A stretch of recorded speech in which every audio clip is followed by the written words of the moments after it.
합독하도록 하겠습니다. 오늘 선포된 말씀 신약성경 요한복음 6장 60절에서 63절로 말씀, 그리고 이어서 고린도전서 1장 23절에서 25절로 말씀입니다. 함께 하나님 말씀 받들어 올리겠습니다. 제자 중 여럿이 듣고 말하되 이 말씀은 어렵도다 누가 들을 수 있느냐 한데 예수께서 스스로 제자들이 이 말씀에 대하여 수군거린 줄 아시고 이르시되 이 말이 너희에게 걸림이 되느냐? 그러면 너희는 인자가 이전에 있던 곳으로 올라가는 것을 본다면 어떻게 하겠느냐? 살리는 것은 영이니 육은 무익하니라. 내가 너희에게 이른 말은 영이요 생명이라.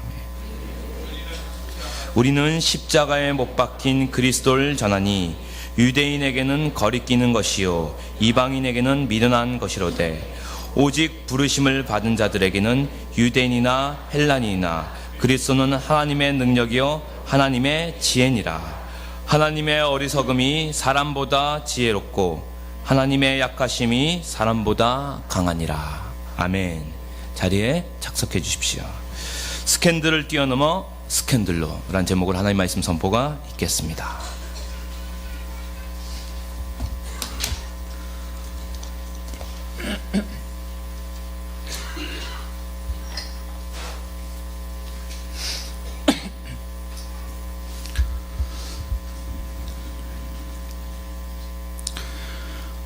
오늘 설교 제목에는 스캔들이란 단어가 2번이나 등장합니다. 스캔들을 뛰어넘어 스캔들로. 거룩한 예배 시간에, 그것도 설교 시간에 스캔들이라는 단어가 왜 등장을 할까요? 사실 스캔들은 별로 유쾌한 단어가 아닙니다. 무언가 센세이션이 될 만한 이야깃거리를 갈망하는 주간지, 일간지 기자들에게는 반가운 말일지 모르지만 말입니다. 혹은 심심해 죽겠는데 뭔가 좀 재밌는 일 없는가, 좀 그런 일 생겼으면 좋겠다 바라는 귀가 아주 간지러운 사람들에게는 좋은 이야깃거리가 될지도 모릅니다. 하지만 스캔들이란 말은 일반적으로 그렇게 좋은 뜻을 담고 있지 않습니다. 웹스터 영어 사전은 스캔들을 이렇게 정의하고 있습니다. 수치스러운 행위나 상황, 잘못이나 비행으로 발생된 위반 행위, 평판의 손상이나 공적인 불명예를 가져오는 이야기나 악의에 찬 험담, 이렇게 정리를 하고 있습니다. 그래서 그 뜻들을 정리해 보면 크게 2가지 방향의 뜻이 있음을 알게 됩니다. 먼저 스캔들은 당사자에게는 수치나 불명예입니다. 그리고 그것을 입에서 입으로 회자시키는 전달자들에게는 험담의 재료가 됩니다. 그래서 나름 인품을 갖춘 점잖은 사람이라면 스캔들에는 귀를 기울이지도 말고 또 전하지도 말아야 한다는 것이 세간의 생각이죠. 그런데 저는 오늘 이 거룩한 예배 시간에 스캔들을 들추어내는 다소 덕스럽지 못하게 보이는 행동을 하려고 합니다. 왜냐하면 오늘 본문에서 스캔들 이야기를 하고 있기 때문입니다. 자, 오늘 본문 가운데 먼저 요한복음 6장 60절에 보면 제자 중 여럿이 듣고 말하되 이 말씀은 어렵도다 누가 들을 수 있느냐 한데, 이렇게 기록되어 있습니다. 여기서 이 말씀은 요한복음 6장 22절에서부터 59절까지에 나오는 예수님의 말씀을 가리킵니다. 그 핵심 내용은 한마디로 예수님 자신이 하늘에서 내려온 생명의 떡이라는 이야기입니다. 여러 구절 있는데 한 곳만 좀 보겠습니다. 요한복음 6장 32절에서 35절 말씀 보시겠습니다. 예수께서 이르시되 내가 진실로 진실로 너희에게 이르노니 모세가 너희에게 하늘로부터 떡을 준 것 같이, 떡을 준 것이 아니라 내 아버지께서 너희에게 하늘로부터 참 떡을 주시나니 하나님의 떡은 하늘에서 내려 세상에 생명을 주는 것이니라. 그들이 이르되 주여 이 떡을 항상 우리에게 주소서. 예수께서 이르시되 나는 생명의 떡이니 내게 오는 자는 결코 줄이지 아니할 터이요 나를 믿는 자는 영원히 목마르지 아니하리라. 아멘. 예, 떡 얘기를 하십니다. 근데 떡, 그러니까 이게 간식이 떠오르실 텐데 주식이에요. 빵이라고 번역하는 게 좋고, 더 좀 우리 상황에 맞게 번역하면 밥입니다. 밥. 예, 간식거리를 말하는 게 아니라 주식을 말하는 거예요. 아무튼 예수님의 이 말씀을 듣고 예수님을 따라다니던 많은 제자들 가운데 여러 사람이 말하고 있는 것이에요. 뭐라고요? 야, 이 말씀은 어렵도다. 그런데 여기서 어렵다는 것은 말씀이 너무나 심오하고 깊어서 이해하기 어렵다는 뜻이라기보다는 받아들이기가 어렵다는 뜻입니다. 그러니까 이해하기 어렵다는 것이라기보다는 믿고 받아들이기가, 수용하기가 어렵다는 뜻입니다. 그리고 누가 들을 수 있겠는가 하는 말도 누가 받아들일 수 있겠는가, 누가 그 말에 순종할 수 있겠는가 하는 뜻이 됩니다. 그래서 61절 보면 이제 제자들이 서로 수근거리죠. 예수님께서 신적인 통찰력으로 그들이 수근거린다는 것을 알아차리시고 말씀하십니다. 이 말이 너희에게 걸림이 되느냐? 예수님 질문하시고, 이 말이, 즉 내가 지금까지 해온 말들이 너희에게 걸림이 되느냐? 이렇게 물으십니다. 여기서 걸림이 되다로 번역된 헬라어는 스칸달리조라는 동사인데 그 뜻은 이렇습니다. 넘어지게 하다.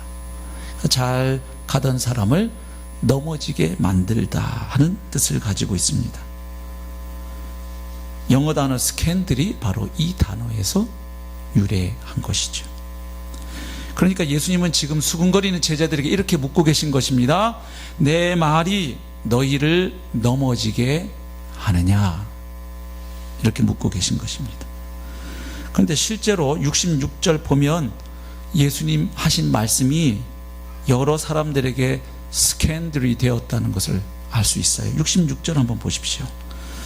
그때부터 그의 제자 중에서 많은 사람이 떠나가고 다시 그와 함께 다니지 아니하더라. 예, 우리도 서로 잘 지내다가 어느 날 어떤 말을 듣게 되었는데 그 말이 그냥 그만 마음에 확 걸려서 관계가 어려워지는 경우가 있지요. 제가 어제 오후에도 다른 교회에서 찾아오신 두 분 집사님하고 어떤 일을 논의했는데 뭐 이런저런 이야기 나누던 중에 뭐 그 집사님 아내분이 경험했던 이야기를 나누시더라고요. 과거에 이제 가족을 먼저 하늘나라 보내고 슬픔 중에 이렇게 있는데 목사님 찾아오셔서 그 자매를 위한 마음으로 하신 이야기죠. 자매님, 이제 그만 믿음으로 털고 일어나셔야지요. 근데 그 말이 그분에게는 다르게 들렸나 봐요. 자긴 좀 더, 제 기억이 좀 정확하지 않아서 아버지인지 어머니인지 모르겠는데 좀 더 그 슬픔에 좀 침잠하고 더 있고 싶은데 믿음으로 털고 일어나라는 말이 걸린 거예요. 뭐 여러 가지 생각하시겠죠. 나 믿음 없다고 보는 거야, 뭐 이럴 수도 있고, 이렇게 소중한 가족을 먼저 보내고 더 슬퍼하는 게 마땅하지 뭘 여기서 빠져나오라는 거야. 아무튼 그래서 그 교회를 나오시게 되었던 경험을 들었어요. 제가 목회 쉽지 않다. 앞으로 성도님들이 슬퍼하면 가서 계속 슬퍼하시기 바랍니다. 이렇게 해야 되나? 뭐라고 말을 해야 되나?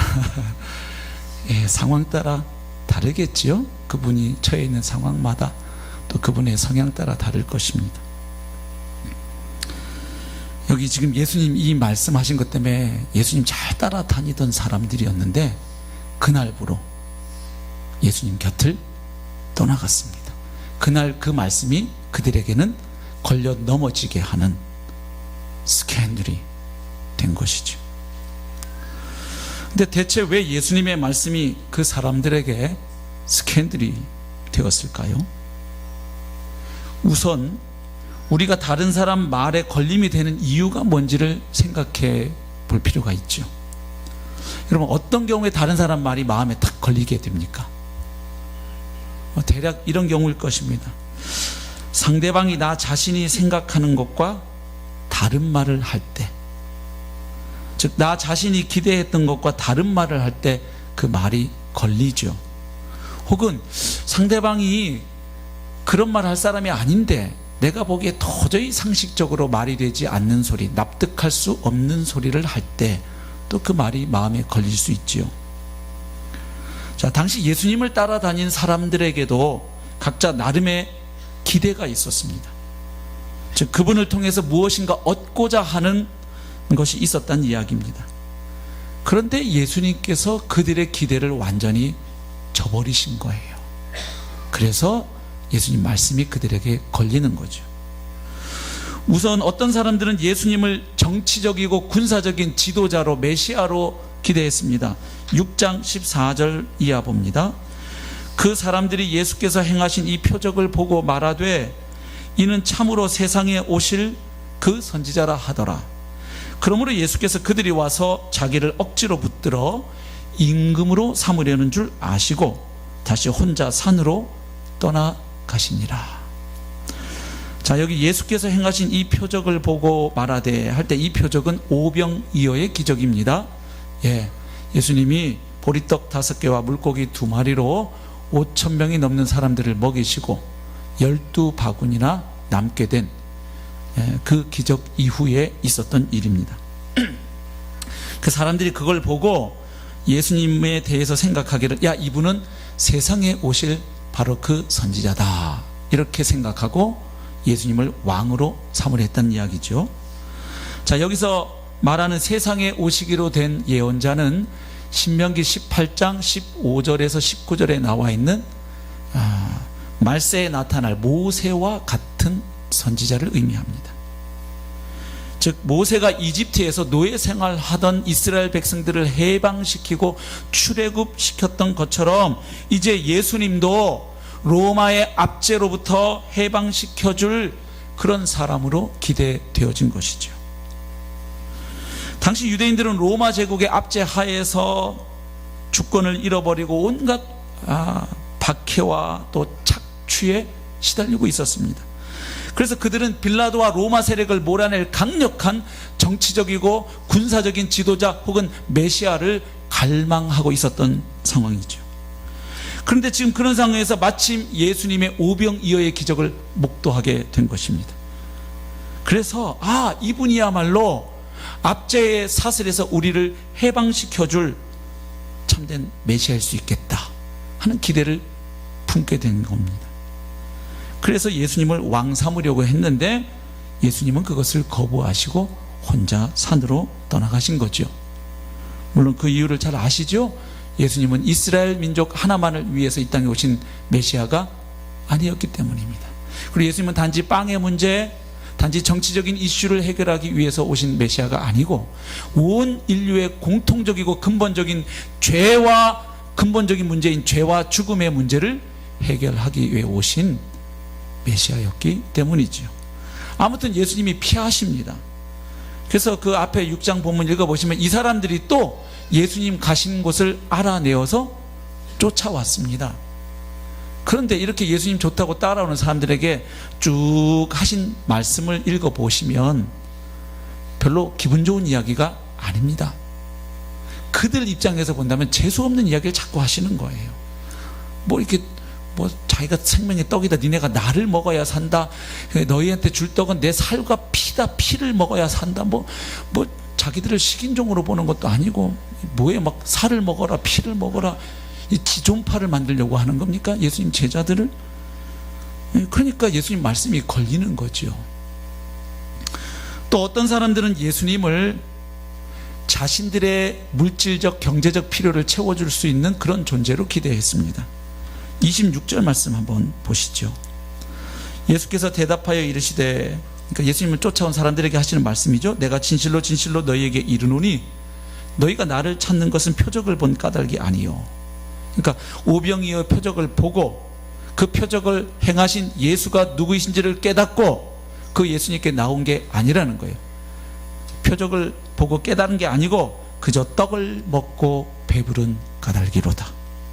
그러니까 예수님께서 행하시는 그 오병이어의 기적을 보고 난 이후에 사람들은 예수님으로부터 더 많은 빵을 얻기 위해 나온 것입니다. 아, 이 양반 곁에 있으면 적어도 빵의 문제 하나는 해결될 수 있겠다 하는 기대죠. 근데 이런 사람들도 역시 예수님 말씀을 받아들이기가 어려웠습니다. 왜냐하면 예수님이 바로 이어서 이렇게 말씀하셨기 때문이지요. 6장 27절, 썩을 양식을 위하여 일하지 말고. 그러니까 자기들이 지금 절박하게 찾고 있는 그 빵의 문제를 썩을 양식이라고 표현하죠. 그들 입장에서 이런 썩을 소리가 있나 이런 생각 안 들겠어요? 이렇게 절실한 빵의 문제를 썩을 거라고 표현하다니. 예? 썩을 양식을 위하여 일하지 말고 영생하도록 있는 양식을 위하여 하라. 그래, 그럼 더 좋은 양식이 있는가 보나 하고 기대를 했더니 그 다음 하시는 말씀, 이 양식은 인자가 너희에게 주리니 인자는 아버지 하나님께서 지신 자니라. 이러고 쭉 뒤에 말씀 가다 보면 그 내가 너희에게 줄 양식은 내 살이다, 내 피다. 기분 나쁘죠? 정말로 그 사람들에게 심각하게 걸림이 된 것은 예수님 자신이 하늘에서 내려왔다는 이야기였습니다. 41절 보시죠. 자기가 하늘에서 내려온 떡이라 하심으로 유대인들이 예수에 대하여 수군거려 이르되 이는 요셉의 아들 예수가 아니냐. 그 부모를 우리가 아는데 자기가 지금 어찌하여 하늘에서 내려왔다 하느냐. 자, 지금 이 사람들은 예수님을 인간적인 관점, 육신적인 관점에서만 바라보고 또 그렇게 이해하고 있습니다. 그러니까 예수님의 아버지 요셉을 알고 있다는 거예요. 목수인 요셉. 뻔히 출신을 아는데, 그렇게 변변치 않은 집안 출신인데 무슨 하늘에서 내려왔다는 헛소리를 하느냐, 이런 이야기입니다. 예수님이 신적인 메시아라는 것을 알아보지 못했죠.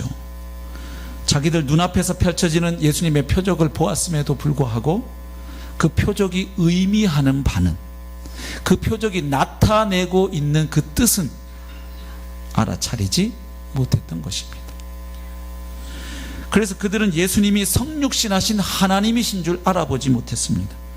아니, 더 나아가서 그들에게는 하나님이 성육신하신다는 것은 있을 수 없는 이야기, 상상할 수 없는 이야기였습니다. 거룩하고 전능하신 하나님은 저 하늘에 계시든지 아니면 지성소에서 1년에 단 한 번, 그것도 대제사장만 만날 수 있는 분이시지, 어떻게 하나님, 거룩하신 하나님이 우리 민초들이 살아가는 이 땅의 길거리에서 필부들이 만날 수 있는 그런 분이라고는 상상할 수 없었던 것이죠. 그러니 예수님 말씀이 그들의 상식에 비춰보건대 말이 되지 않는 거죠. 아니, 지 부모를 우리가 뻔히 알고 있는데 사기를 쳐도 유분수지 하는 생각이 듭니다. 예. 그런데 예수님 한 걸음 더 나아가시죠. 자신이 하늘에서 내려온 떡인데, 빵인데 사실 그것은 자신의 살이라는 이야기를 하십니다. 51절입니다. 나는 하늘에서 내려온 살아있는 떡이니 사람이 이 떡을 먹으면 영생하리라. 그러니까 자신을 먹으면 영원한 생명, 곧 하나님의 생명을 얻는다고 이야기하는 것이죠. 그 다음 말씀, 내가 줄 떡은, 이 부분에서 귀를 쫑긋 기울였겠죠. 그래, 드디어 떡빵 이야기 나오는구나. 뭘 주겠다는 거야? 기대하고 듣는데 예수님 말씀은 이렇죠. 내가 줄 떡은 곧 세상의 생명을 위한 내 살이니라. 아니, 예수님은 자기를 좋아해서 따라다니는 사람들을 식인종으로 보고 계신가요? 그뿐만 아니라 피 얘기까지 하셔요. 53절, 예수께서 이르시되 내가 진실로 진실로 너희에게 이르노니 인자의 살을 먹지 아니하고 인자의 피를 마시지 아니하면 너희 속에 생명이 없느니라. 아니 멀쩡하게 잘 살아있는데 주님의 살과 피를 먹지 않으면 너희들에겐 생명이 없다, 그 말씀하시죠. 내 살을 먹고 내 피를 마시는 자는 영생을 가졌고 하나님의 생명을 얻게 된다는 겁니다. 그리고 마지막 날에 내가 그를 다시 살리리니 주님의 부활에 참여하게 된다는 것이죠. 내 살은 참된 양식이요 내 피는 참된 음료로다. 내 살을 먹고 내 피를 마시는 자는 내 안에 거하고 나도 그의 안에 거하나니. 여러분, 유대인들에게 피를 먹는 것은 엄격하게 금지된 일이었습니다. 피가 있는 고기도 먹지 못했습니다. 그런데 지금 예수님은 자신의 피를 먹어야 영생이 있다고 말씀하십니다. 물론 이 말의 뜻은 예수님의 십자가 죽음이 바로 나를 위한 죽음인 것을 깨닫고 이제 그 예수님을 영접하여 예수님과 내가 하나로 연합되어야 한다는 말씀입니다. 예수님을 영접해서 예수님과 하나로 연합된다는 것은 내가 예수님 안에 거하고 예수님이 내 안에 거하신다는 말이죠. 다시 말해서 나를 위해 죽으시고 부활하신 예수 그리스도를 나의 주님으로 영접해서 이제 예수님의 죽음이 나의 죽음이 되고 예수님의 부활이 나의 부활이 될 때 그 사람에게 영생이 주어진다는 말씀입니다. 결국 예수님의 살과 피를 먹는다는 것은 문자적으로 예수님의 살을 뜯어 먹고 예수님의 피를 즙을 내서 즙 마시듯이 따라 마신다는 이야기가 아니죠. 예수를 먹는 자가 예수와 하나 되는 것을 말합니다. 믿음으로 예수 그리스도와 연합되는 것을 말합니다. 마치 성부, 성자, 성령 하나님이 한 하나님 안에 세 위격으로 존재하셔서 서로가 관계를 맺으시고 분명히 구별되면서도 하나이듯 이제 믿음으로 예수와 연합된 사람은 내가 예수님 안에 그리고 그 예수님이 내 안에 거하시게 되는 상태가 된다는 말씀이죠. 하지만 피를 먹는다는 말을 유대인들은 도저히 용납할 수가 없었던 것이죠. 예수님은 이제 다시 결론적으로 빵의 주제로 돌아가셔서 말씀을 마무리하십니다. 58절, 이것은 하늘에서 내려온 떡이니 조상들이 먹고도 죽은 그것 만나를 가리켜요 그것과 같지 아니하여 이 떡을 먹는 자는 영원히 살리라. 자, 예수님 말씀의 결론이 뭐냐면 예수님 자신은 모든 사람들에게 생명을 가져다주는 생명의 떡 혹은 빵이라는 것입니다. 그러니까 여기 지금 떡, 빵의 이미지는 간식의 이미지가 아니고 사람에게 생명을 주는 것, 이런 의미입니다. 즉 빵 없이는 살아갈 수 없다. 즉 너희들은 예수 없이 살아갈 수가 없는 존재들이다, 그 말이죠. 그 다음에 살과 피, 그것은 무엇입니까? 예수님을 받아들인다는 이야기죠. 그래서 예수님의 죽음이 나의 죽음이 되고 예수님의 부활이 나의 부활이 되고 예수님의 의가 나의 의가 되는, 그것을 의미하죠. 결국 많은 사람들은 예수님께서 말씀하신 이 내용, 즉 자신의 하늘로부터 내려온 생명의 떡, 그리고 그가 자신을 우리에게 내어줌으로 우리가 생명을 얻게 된다는 이 말씀을 받아들이지 않았습니다. 그래서 예수님을 떠나갔습니다. 많은 사람들이 떠나가는 것을 보시고 예수님이 그래도 측근이라고 할 수 있는 가까이 있는 12제자에게 물으십니다. 67절이죠. 예수께서 12제자에게 이르시되 너희도 가려느냐? 너희도 갈래? 주님 물으십니다. 근데 그때 베드로가 대답하죠. 유명한 대답입니다. 68절, 시몬 베드로가 대답하되 주여 영생의 말씀이 주께 있사오니 우리가 누구에게로 가오리이까? 우리가 주는 하나님의 거룩하신 자이신 줄 믿고 알았사옵나이다. 예, 의미심장해요. 알고 믿은 게 아니라 믿고 알았습니다. 여러분, 똑같은 예수님 말씀이 어떤 사람들에게는 스캔들이 되었습니다. 그런데 똑같은 말씀이 어떤 사람에게는 생명의 말씀이 되고 있습니다. 여러분, 이와 똑같은 일이 사도 바울에게도 일어났습니다. 스스로 하나님의 종이요 그리스도의 사도라고 확신하고 있는 바울, 그래서 온갖 어려움과 박해에도 불구하고 온 생애를 예수 그리스도의 복음 전하는 일에 쏟아부었던 바울은 자신이 개척하고 세운 고린도 교회 성도들에게 보낸 편지 가운데 이렇게 말합니다. 1장 23절, 고린도전서 1장 23절 같이 한번 읽겠습니다. 시작. 우리는 십자가에 못 박힌 그리스도를 전하니 유대인에게는 거리끼는 것이요 이방인에게는 미련한 것이로되. 여기서 거리끼는 것이라고 번역된 헬라어가 스칸달론입니다. 역시 영어 스캔들이라는 낱말이 여기에서 유래했습니다. 그래서 대부분의 영어 성경을 보시면 이 단어를 걸려 넘어지게 하는 돌덩이, stumbling block 이렇게 번역해 놓습니다. 그러니까 장애물 이렇게 번역하고 있는 거예요. 그래서 그 뜻은 오늘날 추문과 동의어가 되다시피 한 스캔들이라는 단어 안에 그대로 함축되어 있죠. 어떤 잘 나가던 정치 지도자가 스캔들이 터지면 한 방에 훅 갈 수 있죠. 넘어진다 이 말이에요. 잘 가던 사람이. 자, 십자가에 달려 죽은 메시아라는 이 복음, 이 개념은 당시 유대인들에게는 도무지 받아들이기 힘든 개념이었죠. 왜냐하면 유대인들에게 메시아는 어떤 존재였습니까?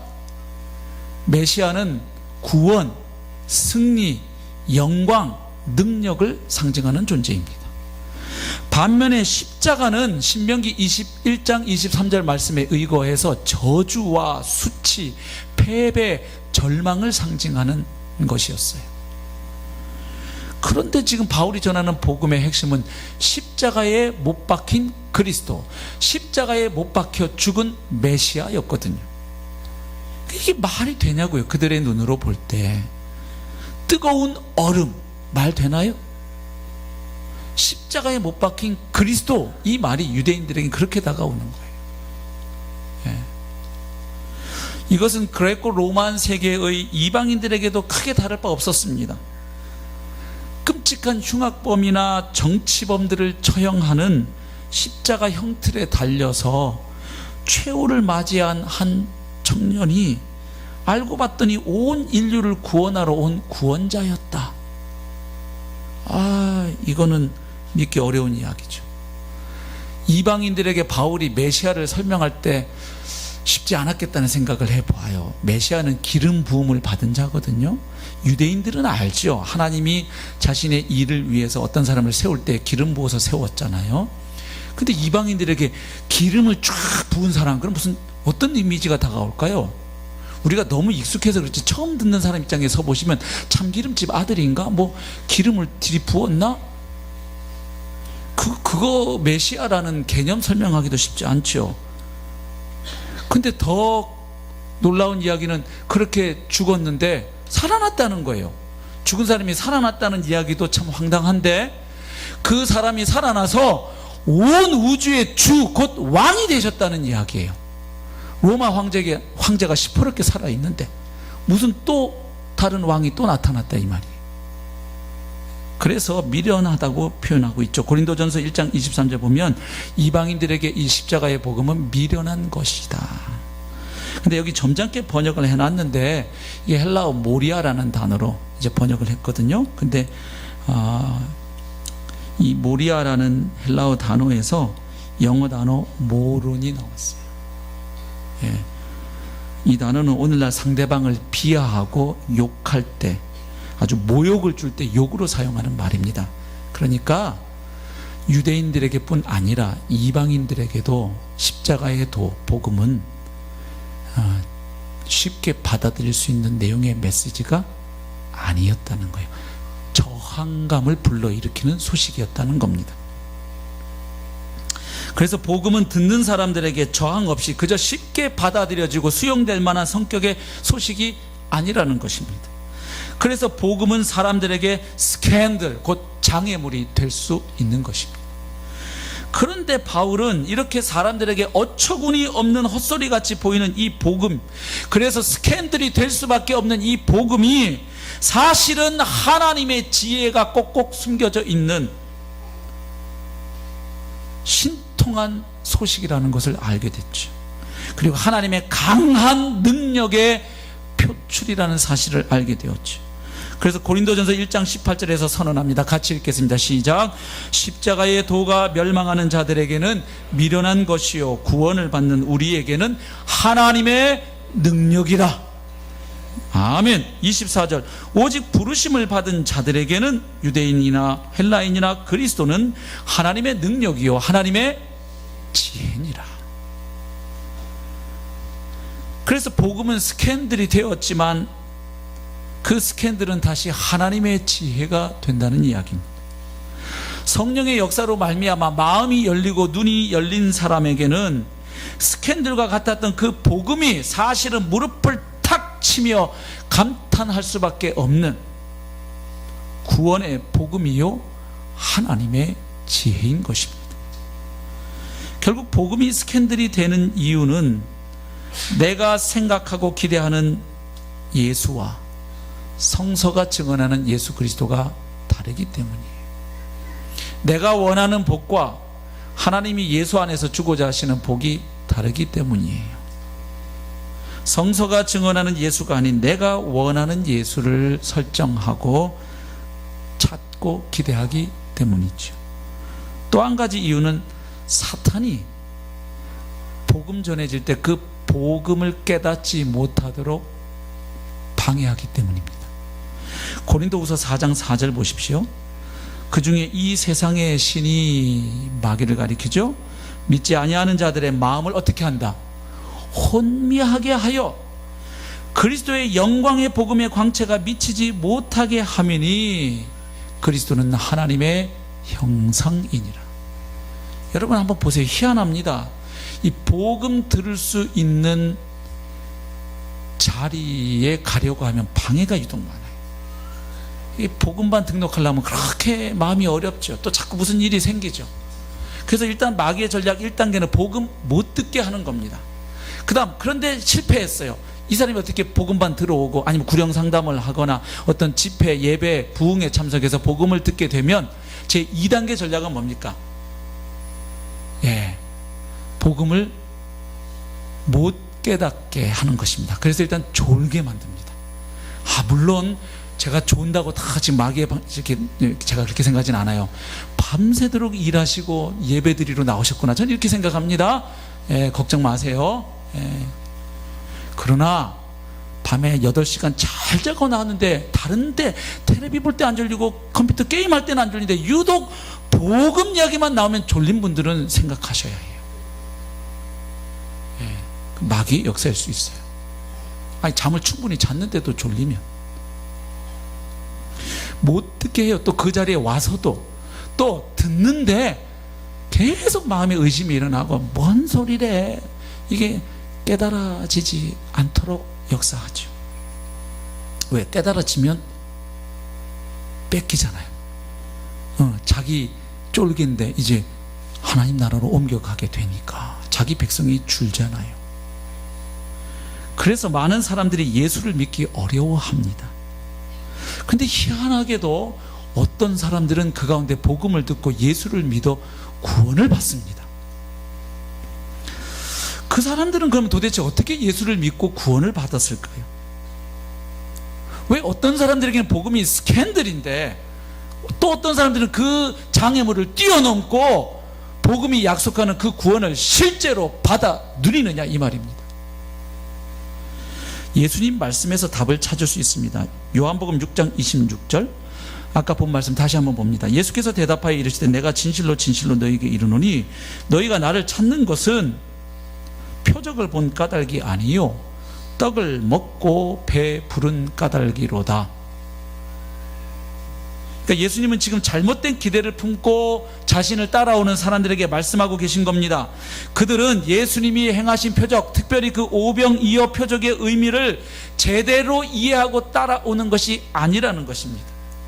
다시 말하면 눈으로 표적을 보았지만 그 표적의 의미와 뜻을 깨닫는 데에는 실패했다는 것입니다.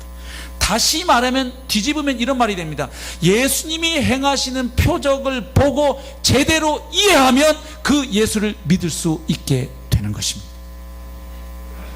그 표적이 의미하는 바, 곧 예수가 누구이신지, 그리고 그분이 하신 일이 무엇을 뜻하는지 알게 될 때 그 예수를 믿고 신뢰할 수 있게 되는 것입니다.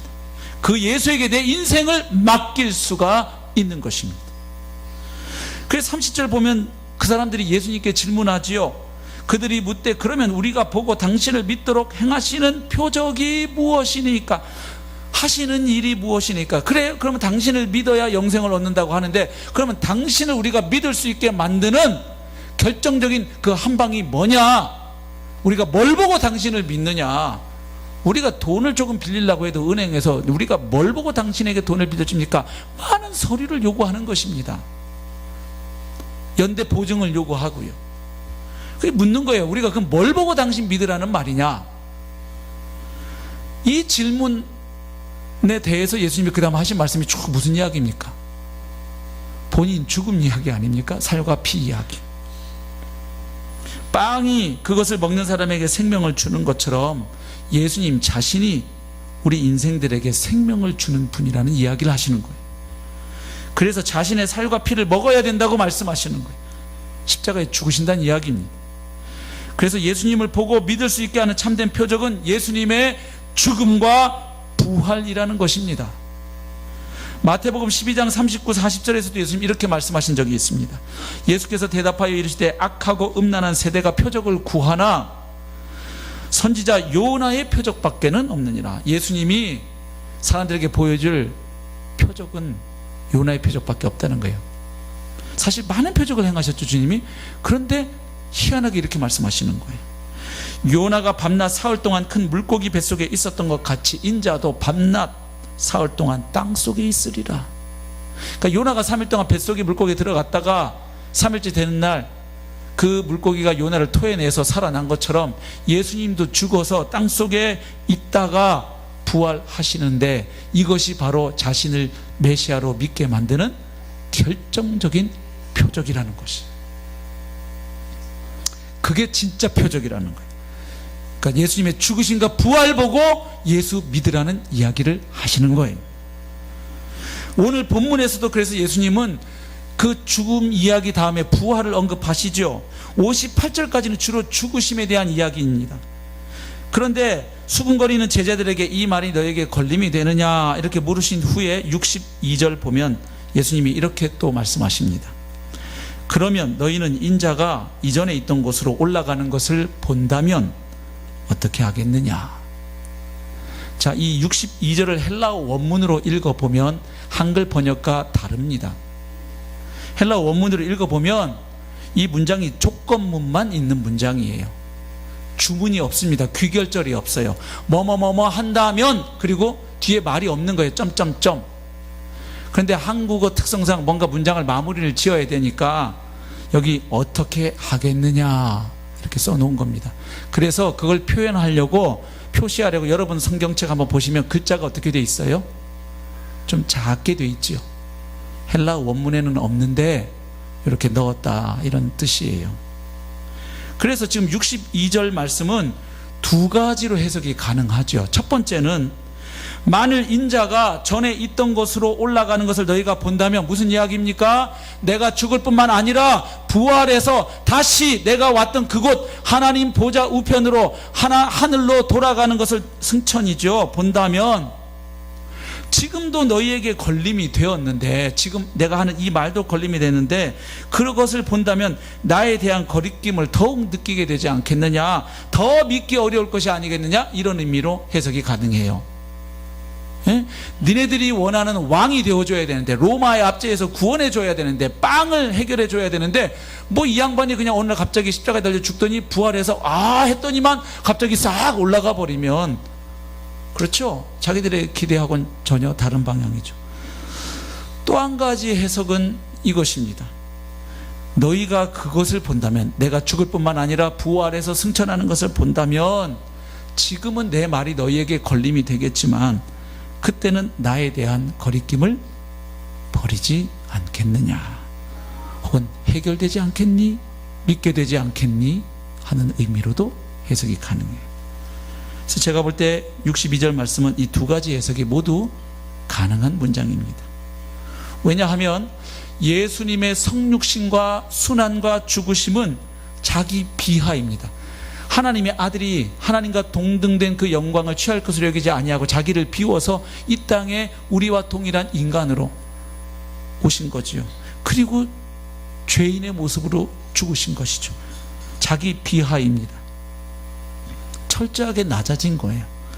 그런 반면에 부활과 승천은 자기 승귀, 이렇게 높이 올라감, 이런 뜻이죠. 영광입니다. 영광. 그러니까 이게 한 인물 안에서 이 두 가지가 동시에 이루어진다는 것은 납득하기가 쉬운 내용이 아닙니다. 그래서 유대인들이 예수님을 메시아로 볼 때 다윗의 후손으로 오시는 그 영광스러운 왕적 메시아를 기대했지만 이사야 53장에 나오는 고난받는 종으로 오시는 그 메시아에 대해서는 기대하지 못했던 것이, 그 두 가지가 한 인물 안에서 성취되리라는 것을 받아들이기가 쉽지 않았다, 이 말입니다. 예. 믿음의 눈을 가지지 못한 사람에게는 더욱더 걸림이 되는 거예요. 예수님이 부활했다, 승천했다 하는 이야기가. 그러나 믿음의 눈을 가진 사람은 하나님께 영광을 돌리게 됩니다. 결국 이런 얘기예요. 예수님의 십자가와 부활 때문에 그것이 표적이 되어서 믿을 만한 증거가 되어서 예수를 믿고 구원받는 자가 있는 반면에 그것 때문에, 즉 십자가와 부활 이야기 때문에 예수를 믿지 못하는 사람이 있다는 것이죠. 그런데 성경이 증언하는 바는 이것입니다. 예수는 성경대로 죽고, 즉 구약 성경에 예언된 대로 죽고 성경대로 부활했기에 바로 그분이 메시아라는 것입니다. 그냥 단순히 살아났기 때문에 쇼킹하다가 아니고 성경대로 죽고 성경대로 부활했기에 그분은 예언자들이 예언했던, 하나님이 보내기로 약속하신 바로 그 메시아가 맞다는 것입니다. 따라서 이제 그분을 믿고 그분과 연합되는 사람은 누구든지 영원한 생명, 곧 구원을 얻을 수 있다는 소식입니다. 결국 십자가와 부활의 소식은 말이죠, 누군가에게는 거침돌이 됩니다. 그것 때문에 예수 믿기가, 성경을 받아들이기가, 교회 나가기가 어려워집니다. 그런데 희한하게도 누군가에게는 믿음으로 나아가는 디딤돌이 되는 것입니다. 여기 부활의 증거로 예수님 믿는 분들 많이 계시죠? 할렐루야. 어떤 사람은 그 부활 이야기 때문에 예수를 못 믿는데, 어떤 사람은 그 부활의 증거로 하나님이 계신 것, 그리고 하나님이 이 땅을 다녀가셨다는 것, 그리고 그분이 죽으시고 부활하심으로 내가 죄와 사망에서 건져 구원을 받았다는 것, 그리고 그분이 다시 오실 때 완성되는 그날에서 내가 영원토록 그분과 왕노릇 하리라는 것을 확실히 믿게 되는 것이죠. 그리고 그분 말씀하신 천국과 지옥이 확실히 있다는 것도 믿을 수 있게 되죠. 성경이 하나님 말씀인 것도 부활로 믿게 되지요. 하나님의 은혜로 복음을 깨닫고 믿음으로 예수 그리스도를 영접한 사람은 이제 스캔들과도 같았던 그 복음 이야기 안에서 하나님의 사랑, 하나님의 지혜를 발견합니다. 그 결과 이제는 그 이야기를 다른 사람에게 전해주지 않을 수 없는 스캔들이 됩니다. 스캔들 두 가지 뜻 기억하세요. 걸려 넘어지게 하는 장애물, 도저히 들은 이상 말할 수가 없는, 말하지 않으면 입이 근질거려서 참을 수가 없는 이야기. 네, 이것을 잘 보여주는 이야기 하나 소개하고 말씀을 마무리하겠습니다. 한 번쯤은 들어보셨을 수도 있는 이야기입니다.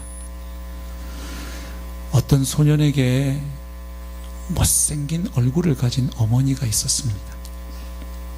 그런데 그 어머니 얼굴은 그저 못생긴 정도가 아니라 다른 아이들이 괴물이라고 놀릴 만큼 아주 일그러진 흉물에 가까웠습니다. 소년은 항상 그런 어머니를 가진 것이 너무 창피했습니다. 아이들이 괴물 어머니를 가졌다고 할 때마다 너희 엄마는 괴물이래 놀릴 때마다 소년의 가슴에는 대못이 박힙니다. 그리고 그런 어머니를 가진 것이 부끄럽다 못해서 어머니가 너무너무 원망스러웠습니다. 우리 엄마는 왜 다른 사람들처럼, 다른 아이들, 내 친구들 엄마처럼 그렇게 이쁜 얼굴을 갖지는 못할 망정 왜 저렇게 흉측한 몰골을 하고 있을까? 소년은 이제 엄마가 미워지기 시작합니다. 수치심이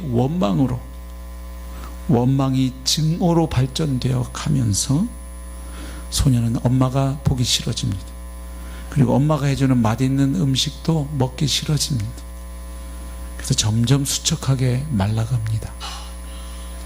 소년의 그런 모습을 안타깝게 지켜보던 얼굴 흉한 어머니가 소년을 불러서 그 이유를 묻습니다.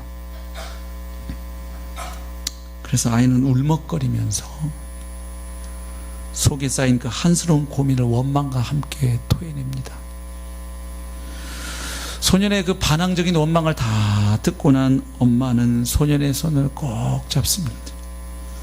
그리고 소년이 기억할 수도 없이 더 어렸던 시절에 일어난 한 사건을 그 아이에게 전해줍니다. 소년이 어렸을 때 집에 큰 불이 난 거죠. 그래서 그 불길이 이미 걷잡을 수 없는 지경이 됐을 때 마침 밖에 나갔다가 돌아온 어머니는 아직도 자신의 그 어린 자식이 그 불타고 있는 집에 갇혀 있다는 사실을 알게 됩니다. 그래서 주변의 장정들이 다 어머니를 붙들려고 했지만 이 엄마 마음에는 그 불타는 집 안에 있는 자식 생각 외에는 아무것도 생각나지 않습니다. 이것저것 판단할 정신이 아닙니다. 이미 그 엄마의 몸은 그 불길 속으로, 그 화마 속으로 뛰어 들어가고 있었습니다. 다행스럽게도 어머니는 그 아이를 찾았고 품에 감싸 안고 밖으로 뛰어나왔습니다. 하지만 자신의 온 몸에는 타오르는 불이 붙은 채로였습니다. 사람들이 달려들어서 그 아이를 받아내고 어머니 몸에 옮겨 붙은 그 불을 껐지만 어머니는 이미 돌이킬 수 없는 화상을 전신에 입게 되었죠.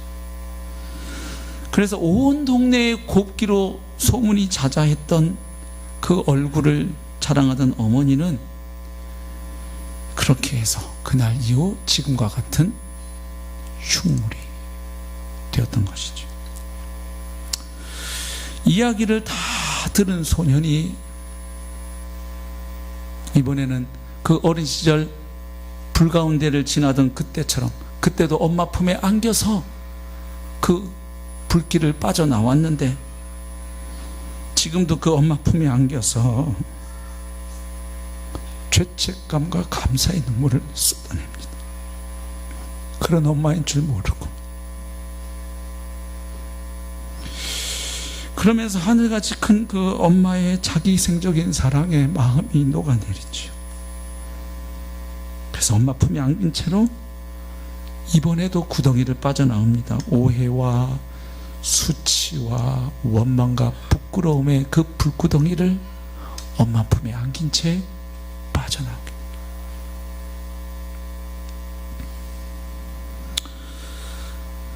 소년은 이제 더 이상 어머니를 부끄러워하지 않습니다. 이제 어머니의 그 흉한 얼굴은 그 소년의 자랑거리가 됩니다. 어머니의 그 흉한 얼굴은 이제 모나리자의 그 은은함보다 더 신비로운 미인의 얼굴, 바로 그 얼굴이었습니다. 그렇지요. 어머니 얼굴의 그 스캔들은 이제 그 소년에게 어머니의 그 큰 사랑을 나타내는 아이콘이 됐죠. 걸려서 넘어지게 만들던 수치의 스캔들은 어머니의 과거 이야기를 통해서 소년의 가슴속을 통과하고 그 결과 이제는 세상을 새롭게 바라보는 영감이 되고 안경이 되었죠. 그리고 이제는 다른 사람들에게 말할 수밖에 없는 소식이 되었죠. 그렇게 해서 스캔들은 능력의 복음이 되었고 소년은 더 이상 부끄러워하거나 울지 않습니다. 소년은 당당하게 가슴을 펴고 세상 속으로 걸어 들어갑니다. 그리고 그가 만나는 누구에게든 이제는 어머니의 얼굴 이야기를 합니다. 바울이 고백한 이야기가 바로 이 얘기입니다. 한때 복음에 대해서 아주 고집스런 당나귀처럼 뒷발질을 해대던 바울에게도 십자가에 못 박힌 그리스도의 이야기는 흉측한 스캔들이었어요. 어떻게 하나님의 저주를 받고 나무에 달려 죽은 예수가 하나님이 보낸 메시아일 수가 있는가? 그리고 저주받은 그 죽음이 어떻게 우리를 구원하는 사건인가? 흉측한 스캔들이었습니다. 그래서 이런 이야기를 하고 다니는 자들은 이 세상에 존재할 가치가 없다고 믿고 그들을 죽이는 일에, 그들을 색출하는 일에 앞장섰던 바울이죠. 그러나 그가 다메섹 도상에서 부활의 주님을 만난 후에 그 스캔들은 바울에게 하나님의 능력이 됩니다. 하나님의 지혜가 됩니다. 그리고 그 스캔들 안에 담겨있는 하나님의 사랑을 매일 경험하며 살아갑니다.